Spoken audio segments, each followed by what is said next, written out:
Welcome back to every exam channel friends.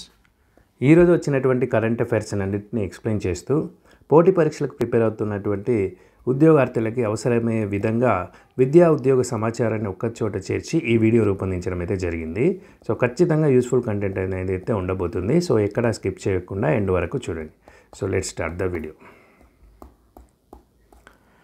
So అందరికీ ముందుగా happy Diwali అండి.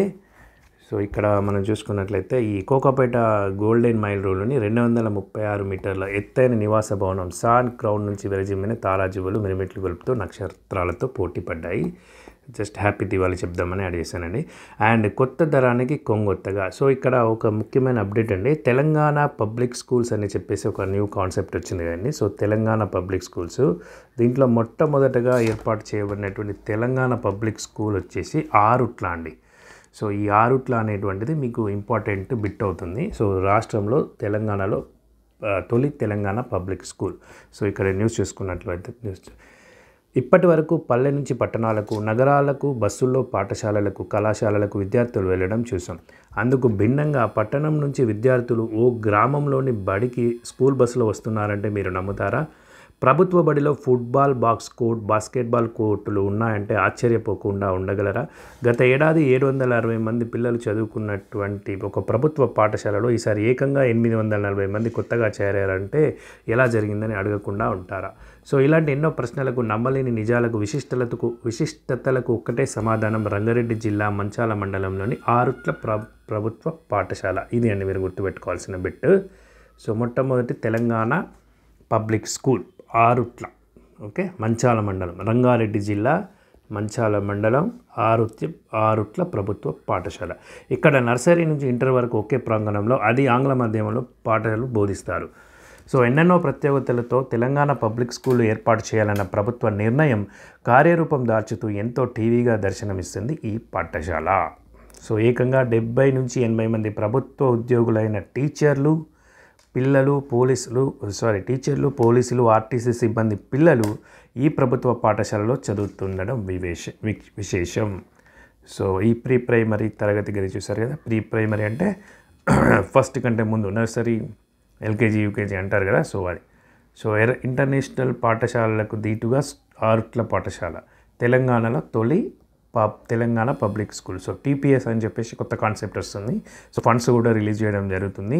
సో ఆ విధంగా ముందుకెళ్తున్నారన్నమాట విద్యాశాఖ డెవలప్మెంట్ కోసం.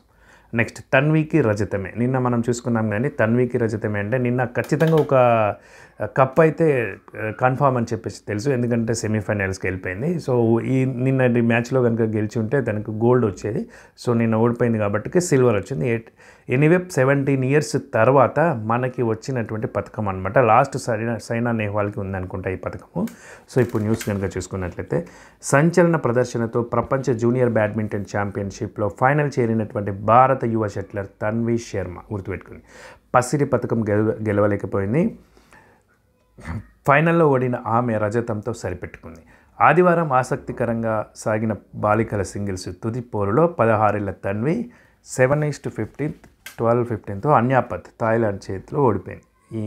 ఈ అన్యాపత్ థాయిలాండ్ చేతిలో పరాజయం పాలైందనమాట. సో ఇక్కడ చూసుకున్నట్లయితే మనకు ఇంకా ఇంపార్టెంట్ బిట్ చూసుకున్నట్లయితే అంతే అండి, ఇంతే సేమ్. 17 ఏళ్ల తర్వాత భారత్కు తగ్గిన పథకమే.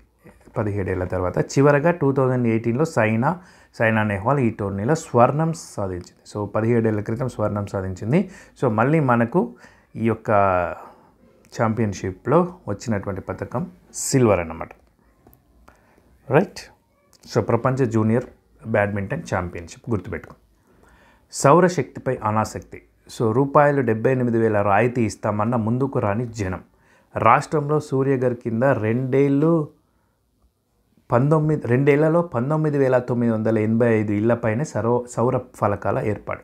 సో ఇదేంటంటే అండి, ఇప్పుడు మనము మన ఇంటిపైన ఖాళీ జాగా ఉంటుంది కదా. సో ఆ ఖాళీ ప్లేస్లో కనుక మనం సౌర ఫలకాలు ఏర్పాటు చేసుకుంటే మన ఇంటిపై నుంచి పడ్డటువంటి సూర్యరశ్మి ద్వారా మనము విద్యుత్తును ప్రొడ్యూస్ చేసి, కరెంటును ప్రొడ్యూస్ చేసి మనమే ఆ విద్యుత్తును వాడుకొని మిగిలిన విద్యుత్తును మళ్ళీ డిస్కంలకు అమ్ముకుంటే అసలు మనకు విద్యుత్ భారం కూడా పడదండి.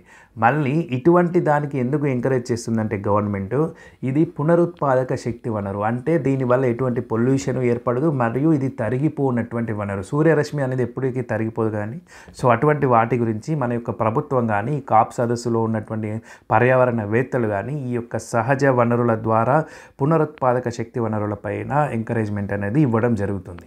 అండ్ ఇంకొక ఎంకరేజ్మెంట్ ఏంటంటే ఈ పిఎం సూర్యఘర్ పథకంలో భాగంగా సబ్సిడీ కూడా ఇస్తున్నారండి. మ్యాక్సిమం ఒకవేళ 3 కిలోవాట్ల స్థాపిత ఉత్పత్తి సామర్థ్యం కనుక ఉంటే 78,000 వరకు కూడా మనకు సబ్సిడీ అనేది రావడం జరుగుతుంది. అంటే 78,000 అంటే దాదాపుగా 60% వరకు కూడా మనకు ఈ సబ్సిడీ రావడం జరుగుతుంది. అంటే సెంట్రల్ గవర్నమెంట్ డబ్బులు ఇస్తుంది అనమాట. సో మనకు ఒకవేళ 1,50,000 అయిందనుకోండి, 2 లక్షలు అయిందనుకోండి, అందులో 78,000 గవర్నమెంటే ఇస్తుంది. అంటే మనకు దాదాపుగా ఒక 60% వరకు కూడా మనకు ఈ యొక్క సబ్సిడీ ఇచ్చినటువంటిగా అవుతుందండి. సో అసలు ఈ స్కీమ్ యొక్క స్టాటస్ ఏందో చూద్దాం. నేరుగా 78,000 రాయితీ ఇస్తామంటే ఎవరైనా వద్దంటారా? అలాగే ఉంది మరి రాష్ట్రంలో పరిస్థితి. ప్రధానమంత్రి సూర్యఘర్ యోజనపై తెలంగాణ ప్రజలు ఆసక్తి చూపడం లేదు. 1 కోటి ఇళ్లపై సౌర ఫలకాల ఏర్పాటు లక్ష్యంతో 2 ఏళ్ల క్రితం ఈ పథకాన్ని కేంద్రం ప్రారంభించింది.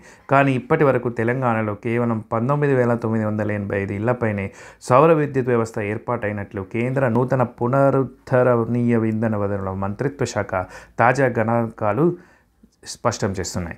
దేశవ్యాప్తంగా ఇప్పటికే 63.40 లక్షల దరఖాస్తులు రాగా 16.73 లక్షల ఇళ్లపై సౌర ఫలకాల ఏర్పాటు పూర్తయింది.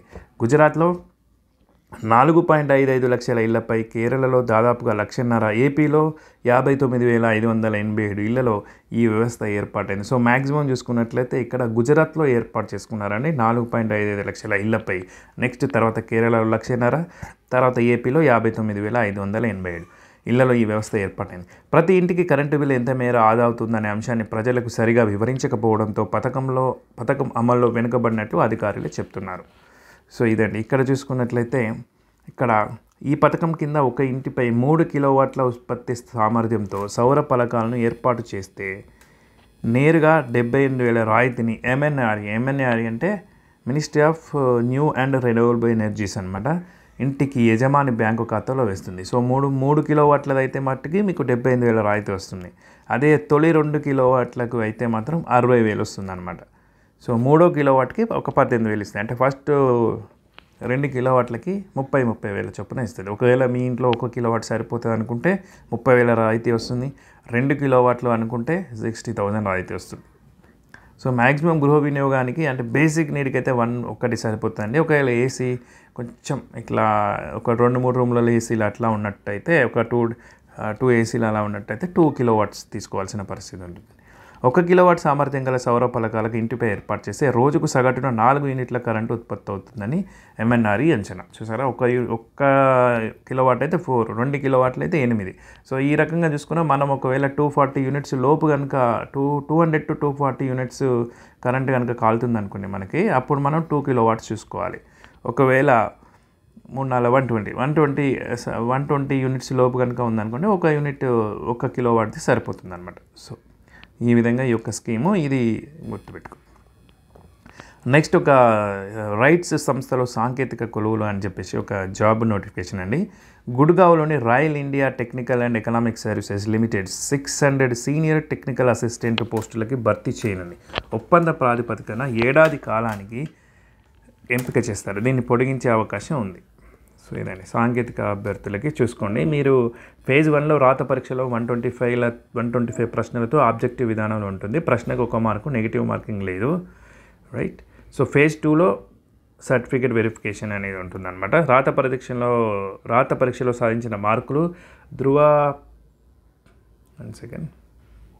ధృవపత్రాల పరిశీలన అనంతరం వైద్య పరీక్షలు నిర్వహిస్తారు. సో ఈ విధంగా ఉంటుందన్నమాట. సో చూసుకోండి, ఎవరైతే ఎలిజిబుల్ ఉంటారో వాళ్ళు ఈ యొక్క జాబ్స్కి ఇది చేసుకోండి. దాదాపుగా ఇక్కడ చూస్తుంటే civil, electrical, mechanical, science and technology, metallurgy, chemical, petrochemical engineering diploma 2 ఏళ్ల అనుభవం ఉండాలి. ఇంజనీరింగ్ పీజీ పూర్తి చేసిన వాళ్ళు కూడా అర్హులే. కాకపోతే వీళ్ళకి డిప్లొమా అభ్యర్థులతో సమానంగా వేతనం చెల్లిస్తారు, రైట్. సో అభ్యర్థుల వయసు 40 సంవత్సరాలకు మించకూడదు. వేతనంగా నెలకు 29,735 రూపాయలు చెల్లిస్తారు. ఇది బేసిక్ పే ఉంటుందండి. సో దీనికి అదనంగా మళ్ళీ అలవెన్సెస్ కూడా ఇస్తారు. సో ఎగ్జామ్ సెంటర్ వచ్చేసి చూసుకున్నట్లయితే మనకు హైదరాబాద్లో ఉందండి. ఇక్కడ దగ్గరలో హైదరాబాద్ ఉంది. అండ్ బెంగళూరు ఉంది. సో ఈ విధంగా మనకు దగ్గరలో ఇవి ఉన్నాయి. నెక్స్ట్ చూసుకున్నట్లయితే ర్యాంప్తో రైల్వే. సో ఈ ర్యాంప్ అనే స్కీమ్ మీద చాలా ఇంపార్టెంట్ అండి. ఇది కూడా బిట్స్లో మనకు స్టేట్మెంట్ బేస్డ్ క్వశ్చన్లో అడిగే అవకాశం ఉంది. సో చూద్దాం ఒకసారి న్యూస్.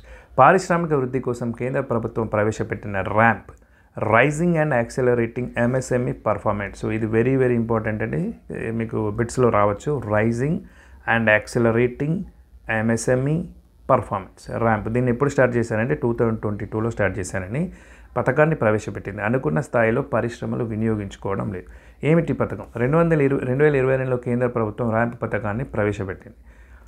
2027 వరకు 6,000 కోట్లు, 6,062.45 crores కేటాయించింది. పరిశ్రమలకు సాంకేతిక సాయం అందించడం, మార్కెట్ సదుపాయాలు కల్పించడం, లోపాలు గుర్తించి పరిష్కార మార్గాలు అన్వేషించడం, బెంచ్ మార్క్ స్టడీస్, నైపుణ్యాలు మెరుగుపరచడం వంటివి ర్యాంప్ యొక్క ముఖ్య ఉద్దేశాలు. వినియోగం ఎలా? నగరంలో ఇది central institute of tool design అని చెప్పేసి మనకు బాలనగర్ దగ్గరలో ఉంటుందని, ఆ సంస్థ రాష్ట్ర వాణిజ్య పరిశ్రమల శాఖలు సంయుక్తంగా ర్యాంప్ కార్యక్రమాన్ని అమలు చేస్తున్నాయి. బాలానగర్లో ఈ సంస్థ కార్యాలయం ఉంది, చెప్పాను. కానీ ఎంఎస్ఎంఈ ఉద్యమంలో నమోదైన కంపెనీలు, ఉద్యమం అని చెప్పేసి ఎంఎస్ఎంఈకి ఒక పోర్టల్ ఉంటుందండి. సో ఈ ఉద్యమంలో రిజిస్ట్రేషన్ అయినటువంటి ఎంఎస్ఎంఈ కంపెనీలకు చాలా రకాలైనటువంటి సబ్సిడీలు కానీ కేంద్ర ఉద్దీపన పథకాల యొక్క బెనిఫిట్స్ కానీ అందించడం జరుగుతుందండి. సో ఆ సంస్థలు ఈ సంస్థ దగ్గరికి వెళ్ళి ఏం చేసుకోవాలి? రిజిస్ట్రేషన్ చేసుకోవాలి. ఏ సంస్థ దగ్గరికి? Central institute of tool design దగ్గరికి వెళ్ళి రిజిస్ట్రేషన్ చేసుకోవాలి. సో ఆ సంస్థకు వెళ్ళి నమోదు చేసుకోవాలి. పథకాన్ని వినియోగించుకోవాలని CIDT principal director doctor T Vijay Krishnakant, commissioner of industry joint director Madhubabu సూచించారు. సో ఈ యొక్క డెఫినేషన్ అనేది ఇంపార్టెంట్ అండి, అబ్రివియేషన్ రన్నింగ్ కంపల్సరీ గుర్తుపెట్టుకోండి. ప్రమాదకర స్థాయిలో నెక్స్ట్ అప్డేట్ చూసుకున్నట్లయితే, ప్రమాదకర స్థాయిలో ఢిల్లీ వాయు కాలుష్యం. దేశ రాజధాని ఢిల్లీలో వాయు కాలుష్యం రోజురోజుకు తీవ్రమవుతుంది. స్థానికంగా వాయు నాణ్యత సూచి AQI అంటారు కదండి, ఎయిర్ క్వాలిటీ ఇండెక్స్ అనమాట. AQI అంటే ఎయిర్ క్వాలిటీ ఇండెక్స్. సో ఈ AQI వాల్యూ 400 మార్కును దాటిందండి. జనరల్గా 50 మార్కు దాటితేనే కొంచెం మనకు పొల్యూషన్ స్టార్ట్ అయింది అని అర్థం అండి. సో ఇది ఏకంగా 400 దాటింది అంటే అక్కడ ఉన్నటువంటి విపత్కర పరిస్థితిని మీరు అర్థం చేసుకోవచ్చు. ఏటా ఇదే సమయంలో ఢిల్లీలో కాలుష్యం అనేటువంటిది ప్రమాదకర స్థాయికి చేరుతుందండి. పంట వ్యర్థాల దహనం కావచ్చు, పొల్యూషన్ కావచ్చు, అక్కడ ఉన్నటువంటి జియోగ్రాఫికల్ పరిస్థితుల వల్ల అక్కడ గాలి స్తంభించిపోవడం కావచ్చు, ఏదైనా కావచ్చు. కానీ ఈ మొత్తం మీద అయితే నవంబర్, డిసెంబర్ ఆ టైంలో మాత్రము చాలా దారుణమైనటువంటి పరిస్థితిని ఈ ఢిల్లీ ఎదుర్కోవడం అయితే మనం ప్రతి సంవత్సరం చూస్తూనే ఉన్నాం. సో ఇది అత్యంత తీవ్రమైన కాలుష్య కేటగిరీలోకి వస్తుంది. పండగ వేళ ఢిల్లీలో వాయు నాణ్యత భారీగా పడిపోవడంతో కేంద్ర కాలుష్య నియంత్రణ బోర్డు ఆందోళన వ్యక్తం చేసింది. అక్షర్ధామ్ ప్రాంతంలో వాయు నాణ్యత 426, ఇదే ఇటీవల అత్యధిక కాలుష్య స్థాయి అని చెప్పేసి సిపిసిబి వెల్లడించడం అయితే జరిగిందండి. 418 AQIలో ఆనంద్ విహార్ నార్త్ సైడ్ ఉంటుంది కండి, నోయిడా తరపున నోయిడా సైడ్ ఆనంద్ విహార్. సో ఈ ప్రాంతంలో కూడా 418 అనేది AQI చేయడం అయితే జరిగిందండి. అంటే ఇది సెకండ్ అండి. 426గా నమోదైనటువంటిది ఫస్ట్ అయితే, ఇది సెకండ్ అనమాట. ఆనంద్ విహార్ ప్రాంతం తర్వాతి స్థానంలో ఉంది. మెరుగుతున్న కాలుష్య స్థాయిలకు అరికట్టడానికి AQI 269గా నమోదైన ఇండియా గేట్ వద్ద అధికారులు వాటర్ స్ప్రింక్లర్ని ఏర్పాటు చేశారు.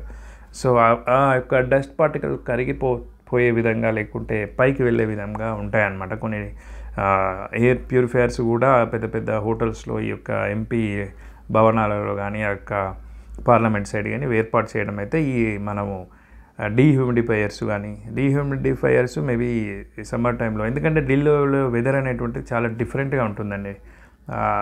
వేడి ఎంత ఉంటుందో చలి అంతే ఉంటుంది అనమాట. సో డిఫరెంట్ అంటే 6 months ఒకలాగా 6 months ఒకలాగా ఉంటుంది.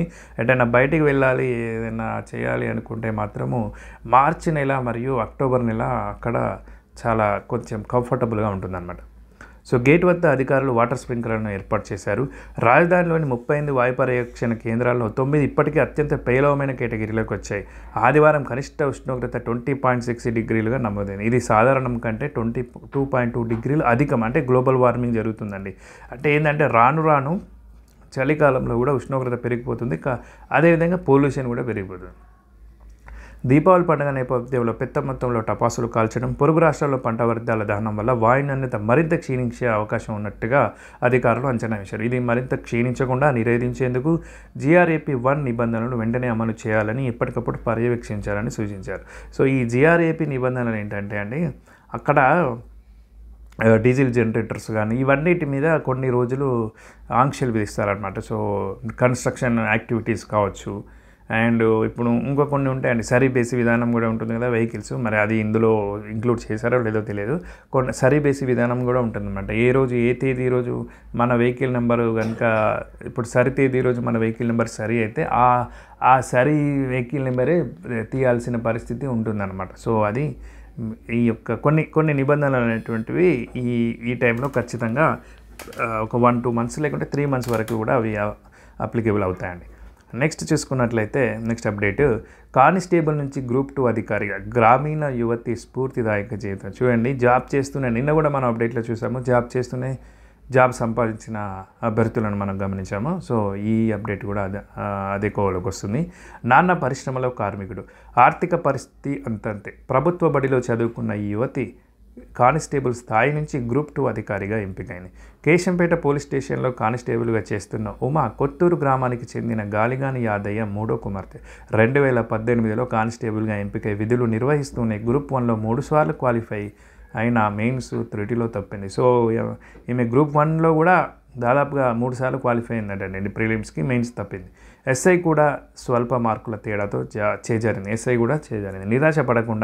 నిరాశ చెందకుండా ప్రయత్నం సాగిస్తూ గ్రూప్ 2 సాధించింది. ప్రభుత్వం ఆమెను ఆర్థిక శాఖలో ASOగా నియమించింది. ASO అంటే అసిస్టెంట్ సెక్షన్ ఆఫీసర్ అండి. సో ఇప్పుడున్నటువంటి పోస్టులలో చాలామంది, ఈవెన్ గ్రూప్ 2 టాపర్ కూడా ASO సెలెక్ట్ చేసుకున్నాడు అన్నట్టుగా విన్నానండి. సో ఏంటంటే కొంచెం 10 to 5 జాబ్ లాగా ఉంటుంది, అండ్ సెక్రటేరియట్లోనే ఉంటుంది. దాదాపు హైదరాబాద్ సెటిల్ అవ్వాలి అనుకునే వాళ్ళకి ఈ యొక్క పోస్ట్ అనేటువంటిది చాలా ఉపయోగకరంగా ఉంటుంది. డిప్యూటీ తహసీల్దార్ కావచ్చు, సబ్ రిజిస్ట్రార్ కావచ్చు, అసిస్టెంట్ కమర్షియల్ ట్యాక్స్ ఆఫీసర్ కావచ్చు, సో మున్సిపల్ కమిషనర్ కావచ్చు, ఇవన్నీ కూడా హాట్ కేక్స్ లాంటి జాబ్స్ అండి. సో ఫస్ట్ ప్రయారిటీ ఉంటుంది జనరల్గా. కానీ ఇప్పుడు వచ్చే చాలామంది అభ్యర్థులు కొంచెం చేంజ్ను కోరుకున్నట్లుగా ఈ యొక్క నియామకాలు తెలియజేస్తున్నాయి. ఏంటంటే వర్క్ ప్రెజర్ అంతగా ఉండకుండా, అంటే కొందరు ఎవరిష్టం వారండి, కొందరేమో ప్రజా సంబంధాలు ఉండాలి, పవర్ ఉండాలని కోరుకుంటారు, కొందరేమో పీస్ఫుల్ లైఫ్ ఉండాలని కోరుకుంటారు. సో ఆ విధంగా అభ్యర్థి యొక్క అభిరుచికి తగ్గట్టుగా మనం నియామకాలు కనుక ఎంచుకుంటే మన జీవితం అనేది చక్కగా ఉంటుంది. నెక్స్ట్ అప్డేట్ చూసుకున్నట్లయితే, సహకార చేనేత శాఖలకు కొత్త అధికారులు ఈ వారంలోనే బాధ్యతలు చేపడుతున్నటువంటి 101 మంది. సో ఇప్పుడు మొన్న గ్రూప్ 2 ఇవి ఇచ్చారు కదండి, సో వాటి గురించి అనమాట. సో వీళ్ళు హ్యాండ్లూమ్ ఉంటుంది కదా, assistant development officer and handlooms అని చెప్పేసి కూడా మనకు అందులో పోస్టులు ఉన్నాయి కదా.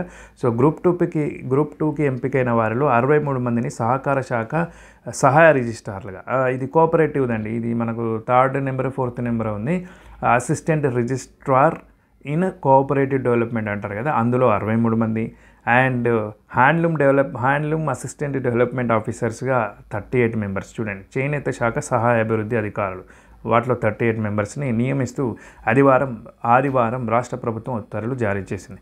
వారు ఈ వారంలోనే విధులకు చేరుతారు. సో ఇదనమాట. సో వారు ఈ వారంలోనే విధులకు చేరుతారు. సహకార శాఖలో క్షేత్రస్థాయిలో విధులు నిర్వహించే సహాయ రిజిస్ట్రార్లు కీలకం. సో ఈ విధంగా ఉందండి. జస్ట్ ఒక అప్డేట్, మనకు రీసెంట్ అపాయింట్మెంట్స్లో అప్డేట్ లాగా ఇది యాడ్ చేయడం జరిగిందని. జనవరి 21 నుంచి JEE మెయిన్స్. సో ఎంతో ప్రతిష్టాత్మకమైన ఇంజనీరింగ్ విద్యకి పెట్టిందే పేరైనటువంటి IITsలో కానీ, NITsలో కానీ, IIITsలో కానీ మనకు ప్రవేశాన్ని కల్పించేటువంటి ఒకే ఒక ఎగ్జామ్, ప్రెస్టీజియస్ ఎగ్జామ్ అనమాట. సో దానికి డేట్స్ వచ్చేసండి. సో ఫస్ట్ విడత వచ్చేసి జనవరి 21 నుంచి స్టార్ట్ అవుతాయి, అండ్ సెకండ్ విడత వచ్చేసి ఏప్రిల్ 1 నుంచి 10 మధ్యలో. So NTA national testing academy చాలా ఎగ్జామ్స్ కండక్ట్ చేస్తుంది, కానీ సో ఈ యొక్క నేషనల్ టెస్టింగ్ అకాడమీ ఈ యొక్క డేట్స్ని ప్రకటించడం అయితే జరిగిందండి. నెక్స్ట్ అప్డేట్, 2023లో 6,52,688 మంది జననం. ఇది ఏంటంటే ఎకానమీ పాయింట్ ఆఫ్ వ్యూలో ఇంపార్టెంట్ అండి. సో అందుకే ఇది యాడ్ చేశాను. సో ఇక్కడ చూసుకున్నట్లయితే జనన మరణాల లెక్కింపు, గణింపు అండ్ నమోదించడం అని చెప్పేసి ఇది ఉంటుంది కదా. సో ఇక్కడ చూసుకున్నట్లయితే ఏడాది కాలంలో తెలంగాణలో 6,52,688 జననాలు నమోదయ్యాయి. హైదరాబాద్లో ఎక్కువ మంది పుట్టగా ములుగు జిల్లాలో అతి తక్కువ జననాలు నమోదయ్యాయి. సో ఈ పాయింట్ ఒకటి గుర్తుపెట్టుకోండి. ఎక్కడ ఎక్కువ జననాలు అంటే హైదరాబాద్, ఎక్కడ తక్కువ జననాలు అంటే తక్కువ మంది పుట్టింది ఎక్కడంటే ములుగు. సో ఈ యొక్క పాయింట్ గుర్తుపెట్టండి. పౌర నమోదు వ్యవస్థ, సిటిజన్ రిజిస్ట్రేషన్ సిస్టమ్ అని ఉంటుంది కదా. సో అది ఎప్పటి నుంచి జనవరి 1, 2023 నుంచి డిసెంబర్ 31, 2023 వరకు ఉన్నటువంటి దీన్ని మన కేంద్ర హోంశాఖ రిలీజ్ చేయడం అయితే జరిగిందండి. సో ఇక్కడ చూసుకున్నట్లయితే మరణాల నమోదు తెలంగాణలో 2,40,058 మరణాలు సంభవిస్తే అండ్ ఏపీలో 4,42,218 మరణాలు నమోదయ్యాయి. సో ఇదంతా ఇంపార్టెంట్ కాదులేండి, జస్ట్ ఈ డిస్ట్రిక్ట్స్ గుర్తుపెట్టుకోండి. దీంట్లో మేజర్గా అయితే హైదరాబాద్ అండ్ ములుగు.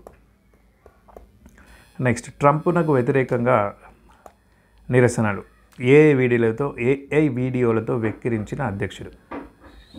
సో ఇక్కడ ఏంటంటే నిన్ననే చూసాం కానీ నో కింగ్స్ అని చెప్పేసి ఒక ఏమంటారు చూడండి ఇక్కడ అమెరికా అధ్యక్షుడు డొనాల్డ్ ట్రంప్నకు వ్యతిరేకంగా లాస్ ఏంజల్స్లో ప్రజల ఆందోళన. నో కింగ్స్ అని చెప్పేసి ఒక నిరసననైతే మనకు అమెరికాలో అట్టుడికిపోతుందండి. సో ట్రంప్ విధానాలకు వ్యతిరేకంగా నో కింగ్స్ పేరుతో New York, Washington DC, Chicago, Los Angeles సహా మొత్తం 50 నగరాల్లో ప్రజలు పెద్ద ఎత్తున నిరసనలు చేపట్టారు. కెనడాతో పాటుగా జర్మనీ, ఇటలీ, ఫ్రాన్స్, స్వీడన్లోని అమెరికా రాయబార కార్యాలయాల వెలుపల కూడా ట్రంప్నకు వ్యతిరేకంగా నిరసన వ్యక్తం చేశారు. సో దీనికి కౌంటర్ అటాక్గా సో వీళ్ళు వీడియోస్తో సోషల్ మీడియాలో ట్రూత్ సోషల్లో పోస్ట్ చేయడం జరిగిందట అండి ట్రంప్. సో ఏంటంటే మీరంతా ఇక్కడ చూసినట్లయితే చూడండి, తనదైన శైలిలో స్పందించారు.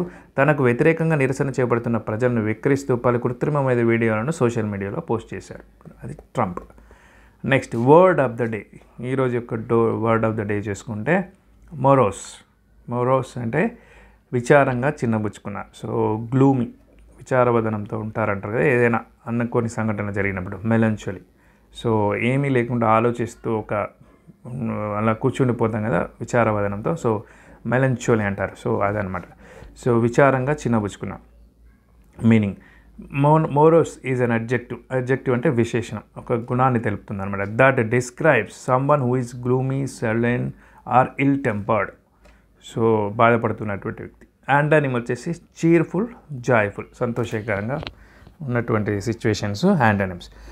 ఒక యూసేజ్ కనుక చూసుకున్నట్టే, after hearing the bad news he sat in a morose silence that worried his friends. So bad news విన్న తర్వాత అతను ఒక్కసారిగా మోరోస్ సైలెన్స్, విచారవంతమైన సైలెన్స్ని చూపెట్టాడు. సో అది వాళ్ళ ఫ్రెండ్స్కి వర్రీని కలగజేసింది. The child grieve morose when his favourite toy was taken away, refusing to speak to anyone. So అతని యొక్క ఫేవరెట్ టాయ్ని తీసుకెళ్ళినప్పుడు ఆ చిన్న పిల్లాడు మోరోస్ అయిపోయాడు అనమాట, మోరోస్గా పెరిగాడు. Next, gender studies in and polity. So దీంట్లో జస్ట్ ఒక బిట్ గుర్తుపెట్టుకోండి ఏంటంటే, కాగ్కి సంబంధించిన ఆర్టికల్స్ చూడండి. కంట్రోలర్ అండ్ ఆడిటర్ జనరల్ పదవి గురించి రాజ్యాంగంలోని 148